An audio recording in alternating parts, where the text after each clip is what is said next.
toute l'actu avec Morgane Derrien. Salut Morgane. Salut David, salut à tous. Il fait froid mais il fait beau au moins, mais c'était un petit peu moins bien qu'hier malgré tout, au réveil en tout cas. On a pas mal de passages nuageux ce matin entre la Bourgogne et les Hauts-de-France, mais les éclaircies vont gagner du terrain. Ce sera plus ensoleillé cet après-midi, surtout entre le Massif central et la Méditerranée. Il fait 2 à Amiens, 8 à La Rochelle, jusque 14 à Lille cet après-midi, 17 à Paris.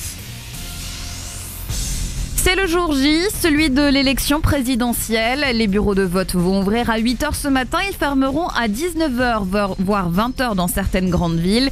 47 millions de Français sont appelés aux urnes pour tenter de départager les 11 candidats. Les 2 arrivés en tête seront opposés au second tour le 7 mai. Les premiers bulletins ont d'ailleurs déjà été déposés hier par les électeurs d'Outre-mer et d'Amérique. Un scrutin sous haute sécurité. Il s'agit de la première présidentielle à se dérouler dans un contexte d'état d'urgence.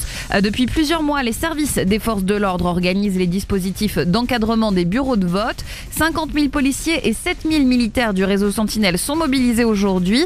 Et outre la menace terroriste, les autorités préfèrent aussi anticiper des risques de mouvements de foule suite au possible mécontentement de certains électeurs à l'issue du résultat.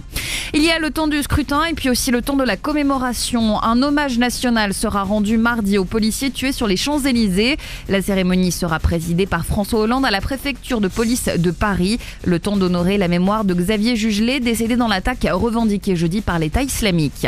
Du côté de l'enquête, les gardes à vue des 3 proches du terroriste ont été levés hier soir. Pour le moment, les auditions n'ont pas permis de mettre en lumière d'éventuelles complicités avec le tueur. C'est une première cette saison. Le PSG a pris la place de leader du championnat de Ligue 1. Hier soir, le club parisien a battu Montpellier 2-0, ce qui lui a permis de devancer Monaco au classement. Parmi les autres résultats, l'écrasante victoire de Lorient sur Metz 5-0. Bordeaux a dominé Bastia 2-0. Sexe, drogue, rock'n'roll, Zayn a misé sur un cocktail plutôt explosif pour son clip Still Got Time avec Party Next Door. L'ex One Direction vient de dévoiler la vidéo de son featuring. Le chanteur se la joue bad boy dans une atmosphère plutôt rétro. Still Got Time, premier extrait de son 2e album sur lequel il travaille avec Timbaland. Très bon réveil sur Énergie. Le retour des hits, c'est tout de suite avec The Chainsmokers. Bonne matinée.